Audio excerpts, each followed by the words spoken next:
Bismillah, wassalatu wassalamu ala rasulillah. Continuons avec l'unité 3, le tableur, avec la compétence produire un document de calcul. La question qui se pose maintenant, comment faire un calcul dans Microsoft Excel? Par exemple, si nous avons un relevé de notes comme celui-là, et on veut calculer la somme des notes de chaque élève, la moyenne des notes de chaque élève, et par la suite faire une remarque automatique pour chaque élève. On va s'intéresser maintenant au calcul. Pour cela, on utilise ce qu'on appelle les formules de calcul. Les formules de calcul. Vous connaissez les formules chimiques, comme CO2, c'est la formule de dioxyde de carbone, comme H2O, c'est la formule de l'eau. Donc ce sont des formules chimiques. En mathématiques, nous avons des formules. En physique, nous avons des formules. Dans Microsoft Excel aussi, nous avons ce qu'on appelle les formules de calcul. Nous avons ici un exemple. Égal, parenthèse, D3 plus E3 plus F3 plus G3, parenthèse, slash 4. Ça, c'est une formule de calcul. De quoi se compose cette formule? Comme vous voyez ici, il commence par le signe égal. Donc, pour dire à Microsoft Excel que ça, c'est un calcul, ce n'est pas un texte normal, on commence par le signe égal.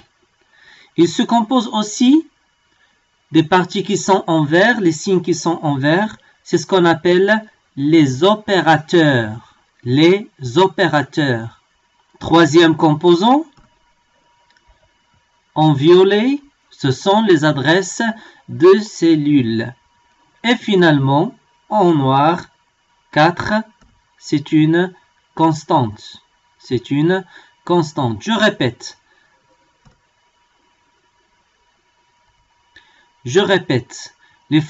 Pour faire un calcul dans Microsoft Excel, on utilise ce qu'on appelle les formules de calcul. Une formule commence toujours par le signe égal. Et il se compose des opérateurs, des adresses de cellules et des constantes. Les adresses de cellules et les constantes, c'est ce qu'on appelle aussi les opérandes. Ce sont les opérandes. Les opérandes variables, ce sont les adresses de cellules. Et les opérandes fixes, ce sont les constantes. Variable, ça veut dire ils changent. On va voir un exemple par la suite. Et fixe, ça veut dire il ne change pas. Il reste fixe, comme 4 ici. Il reste toujours, sa valeur, il reste toujours 4. Donc, c'est ce qu'on appelle une constante. Donc, une formule commence toujours par le signe égal et se compose des opérateurs et des opérandes. Les opérandes variables, ce sont les adresses de cellules. Et les opérandes fixes, ce sont les constantes. Voyons maintenant un exemple pratique pour mieux comprendre. Dans le premier exemple, on veut faire une petite calculatrice. Nous avons un nombre A qu'on a posé dans la cellule D4, un nombre B que nous avons posé dans la cellule F4 et on veut calculer la somme de A plus B, la différence A moins B, le produit A fois B, le quotient A sur B et la puissance A exposant B. Comment on va faire? Donc, comme nous avons dit, une formule de calcul commence toujours par le signe égal. Donc, je commence par égal. On veut calculer A plus B. Où nous avons posé A? Nous avons posé A dans la cellule D4. Donc 12, où se trouve où? Il se trouve dans la cellule D4. Donc j'écris égal D4. Comme vous voyez ici, il est coloré automatiquement en bleu. Et la cellule qui contient le nombre A, elle est aussi encadrée en bleu. L'opérateur, c'est plus, parce qu'on veut faire la somme. Et B, il se trouve où? Bien sûr, dans la cellule F4. F4. Donc la formule convenable, c'est égal D4 plus F4. A se trouve dans D4 et B se trouve dans F4. Et l'opération, bien l'opérateur, c'est plus. Si je tape entrée, donc il a donné combien? 37. Essayez de faire la deuxième. On commence par quoi? Bien sûr, par égal. A, le nombre A, il se trouve où? Dans la cellule D4. Je clique sur D4. Moins B, il se trouve où? F4. Donc, égal D4 moins F4. Entrée, il a donné combien? Moins 13. 12 moins 25, c'est moins 13, c'est bon. Le produit A fois B. De la même manière, je commence par quoi? Par égal.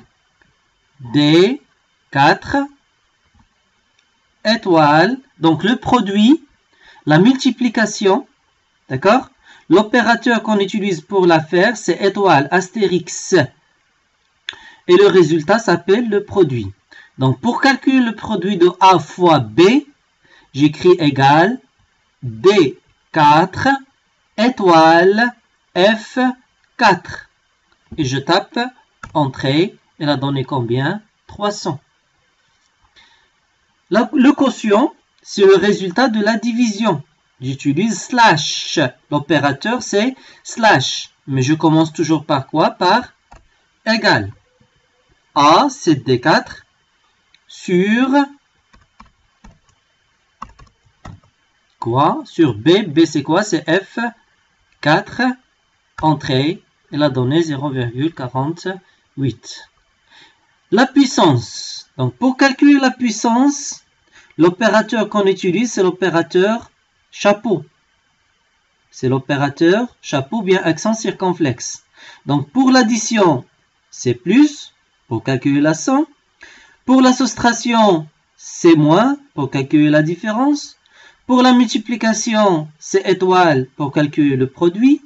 La division, c'est slash pour calculer le quotient. Et pour la puissance, on utilise accent circonflexe ou bien chapeau. Il se trouve à côté de la lettre P. Donc, je commence toujours par quoi? Par égal. A, il se trouve où? Dans D4. Chapeau. Voilà. B, il se trouve où? F4. Je sélectionne. Entrée. Donc, il a donné un nombre très grand. C'est pourquoi il est écrit de cette manière-là. Remarquez bien. Si je change la valeur de 12, j'écris par exemple 1. Entrée. Tous les calculs, tous les résultats, ils sont changés de manière automatique.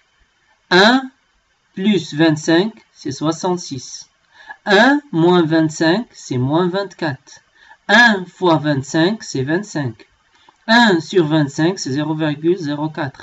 Et 1 à la puissance 25, c'est 1. Si je change 25 par 0, plutôt.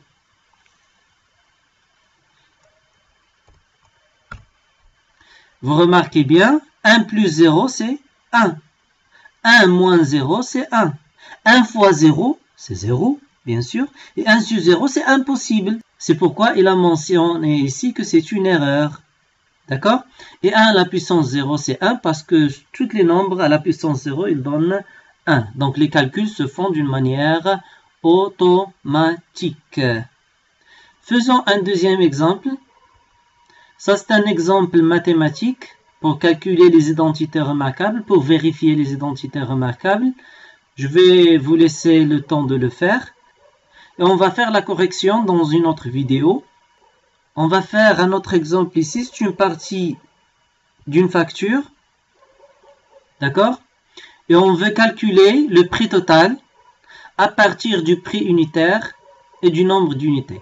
Donc, si nous avons acheté 3 unités centrales et le prix de chaque unité centrale, c'est 2000 €, et on veut calculer le prix total. Qu'est-ce qu'on va faire? On commence toujours par quoi? Par le signe égal. Pour dire à Microsoft Excel que ça, c'est un calcul. Où se trouve 3? Dans quelle cellule? Dans la cellule E3. Donc égale E3. Quel opérateur j'utilise pour la multiplication? Bien sûr, c'est étoile. Et le prix unitaire 2000 se trouve dans quelle cellule? Dans la cellule F3. Je sélectionne F3, entrée. D'accord? Donc 3 fois 2000, c'est 6000 euros. Donc il est calculé. On va faire la deuxième. Alors, essayez de réfléchir un peu. Je commence par quoi? Par égal. Où se trouve 3? Dans la cellule E4. Fois, c'est étoile. Et 500, il se trouve où? Dans F4. Donc, égal E4 qui contient 3 fois F4 qui contient 500 qui est le prix unitaire. Puis je valide par la touche Entrée. Et je vous laisse réfléchir aux autres calculs de cette facture. Un dernier exemple, c'est l'exemple avec lequel nous avons commencé. On veut calculer la somme des notes de chaque élève. Donc je commence par égal. Où se trouve la première note? Dans D5. 10 se trouve dans D5. Plus la deuxième note E5. Plus la troisième note F5. Plus la quatrième note G5. Puis entrée. Égale D5 plus E5 plus F5 plus G5 et je termine par la touche Entrée. Donc, il a fait le calcul. Et pour terminer, voilà un petit résumé, une petite récapitulation. Si vous avez des questions, n'hésitez pas de les poser dans les commentaires ou bien si vous avez des questions ou bien des problèmes, n'hésitez pas de les poser dans les commentaires. Merci pour votre attention.